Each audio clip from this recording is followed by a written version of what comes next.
اب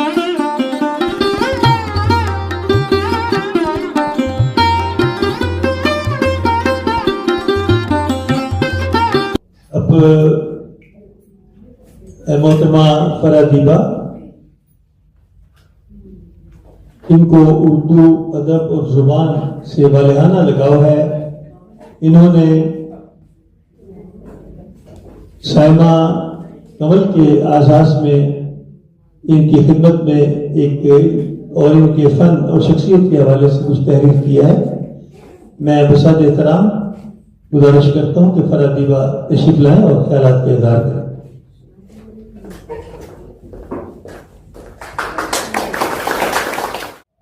آج کی یہ پروقار اور خوبصورت محفل مصنفہ، شاعرہ، نثر نگار محترمہ سائمہ کنول کے نام کرتی ہوں.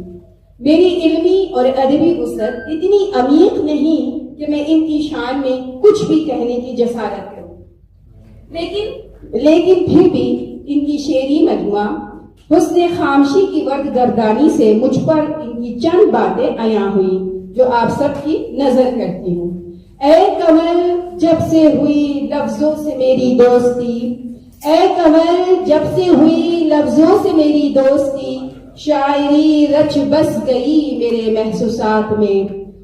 ان کو کم عمری ہی سے علم و ادب اور سے والہانہ محبت تھی اور وہ بچپن ہی سے ادبی ماحول سے جڑی رہیں، جس کے نتیجے میں ان کی پہلی تحقیقی کتاب جو کہ عورت کے حوالے سے تھی، جس میں مختلف زمانوں اور علاقوں اور عورت کے حقوق و فرائض پر تفصیلی تحقیق تھی، جو کہ 2007 میں شائع ہوئی، جس کا نام انہوں نے آپ ہی نے رکھا، جس کا دوسرا ایڈیشن عورت کے نام سے سن 2020 میں منظر عام پر آیا اور سن 2020 ہی میں ان کا پہلا شعری مجموعہ نئی منزل بلاتی ہے اشاعت پذیر ہوئی، جس نے ادبی حلقوں میں کافی مقبولیت حاصل کی. اور پھر ان کا دوسرا مجموعہ کلام حسن خامشی سن 2024 میں شائع ہو کر آسمان ادب پر طلوع ہوا.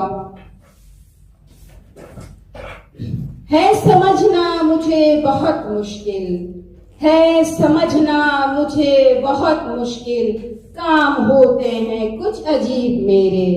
حسن خامشی کی نظمیں، غزلیں اور قطعات اپنے اندر ایک دنیا بسائے ہوئے ہیں، جیسے کہ حسن جمال، افلاس کا کرب، مٹی کی وفا، وطن سے محبت جیسے موضوعات اپنے تمام تر رعنائیوں اور جلووں کے ساتھ اپنی پلکیں پھیلائے تعارف کروا رہے ہیں.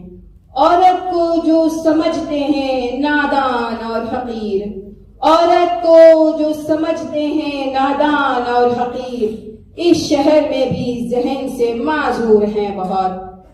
بہت غور طلب بات زیر نظر ہے.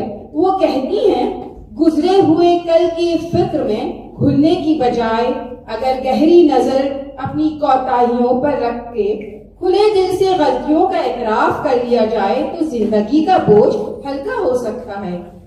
کتنا خوش وہ مجھ سے ملتا ہے، کتنا خوش وہ مجھ سے ملتا ہے، دل میں لیکن ملال رکھتا ہے. آخر میں ایک دفعہ پھر محترمہ سائمہ کنول صاحبہ کو دل کی گہرائیوں سے مبارکباد پیش کرتی ہوں اور اس دعا کے ساتھ کہ ان کے زور قلم میں اور اضافہ ہو.